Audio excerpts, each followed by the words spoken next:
Miss Journalist, you don't look well. Did you not sleep well? I had a nightmare last night, but I don't quite remember what happened. A nightmare is often a projection of fear from real life. Perhaps it's the impact of yesterday's incident at the racecourse? Oh, did you have a nightmare too? No, not at all. I haven't had a dream in a long time. Not even a sweet dream? A sweet dream? That's a memory far older than any nightmare I've had. Mr. Orpheus, you're interested in music too? It fascinates me, but unfortunately I'm not good at it. Do you play the piano, Miss Reporter? A little.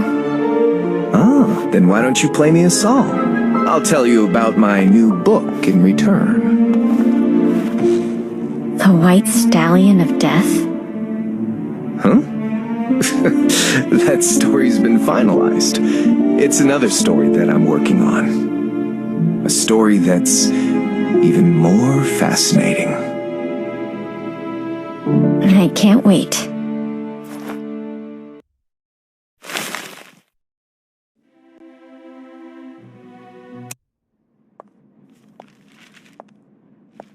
Mr. Orpheus, you're interested in music too?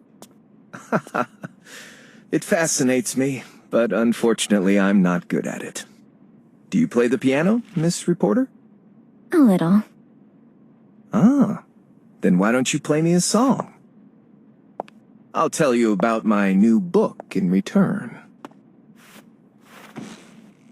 The White Stallion of Death? Huh? That story's been finalized. It's another story that I'm working on.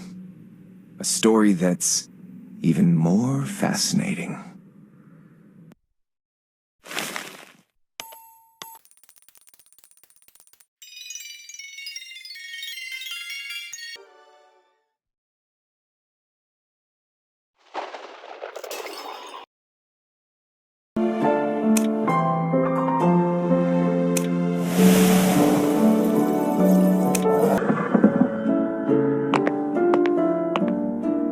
This is a story about revenge. It is inspired by this very manor. Perhaps you've heard the rumors about this manor? It was built in the 16th century by a meritorious naval officer after being conferred a title. Maybe it was because his glory was built upon slaughter, but the manor seemed to be cursed from the moment it was built. Every owner in history either lost their families or their own lives. So, as time passed, the manor was left abandoned until a couple bought the place and moved their family here to give their child, who suffered from neurasthenia, a quiet and relaxing environment to recuperate in.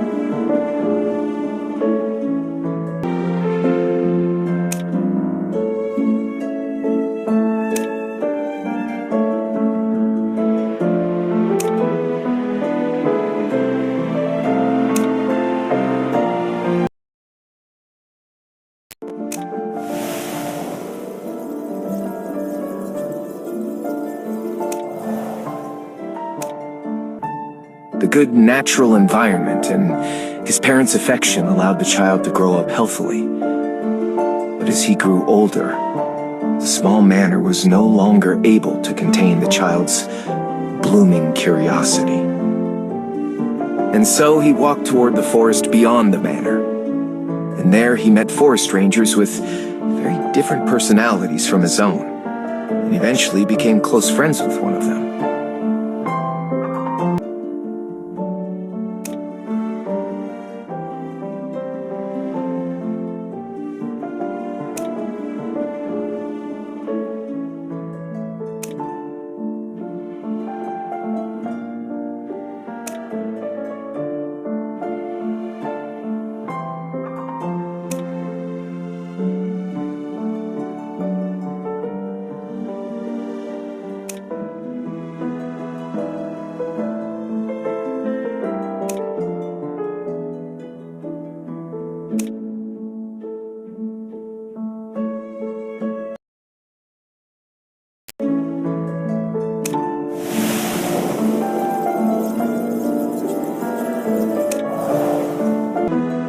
One day his parents held a banquet at home. As he was too bored, he did as he always did. He went to play with the forest rangers in the forest. However, none of them were home. He guessed they were out on a night patrol, and so he continued his search in the forest. That night, the forest was exceptionally quiet, except for the chirps of nightingales. Even the wild deer he occasionally saw running through the forest were nowhere to be seen. As the night darkened, it was time for him to head home, but he suddenly realized that the piccolo his parents gave him to signal for the gates to be opened had gone missing. He started walking toward the manor's gates, while worrying if he would be able to make it inside. Yet he found the gates wide open. Beyond the gates, his forever peaceful and happy home was hell on earth. Belongings had been looted, rooms destroyed, and his parents were lying in a pool of blood.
Later on, according to the officer in charge of the investigation, his home had been ransacked by bandits that night. As the only survivor, his relatives used the excuse of a breakdown from shock to commit him to a mental hospital. He went through torture there, and finally escaped when he couldn't take it anymore. After that, Lady Luck, who'd long since abandoned him, seemed to have thought of him again. He met a group of like-minded friends who were talented in various fields by chance. With the help of his friends, he started his plan to retake the manor and uncover the true culprit of the incident back then.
first step wasn't difficult.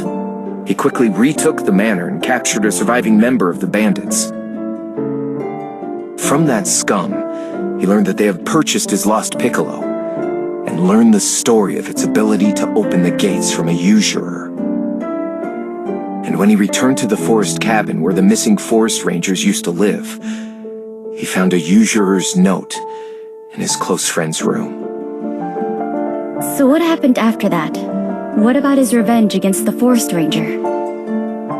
So, Miss Journalist, you consider the forest ranger to be the culprit too? Well, Mr. Orpheus, isn't this your story that you're telling me? No, I never said that. And I still haven't figured out the story's ending.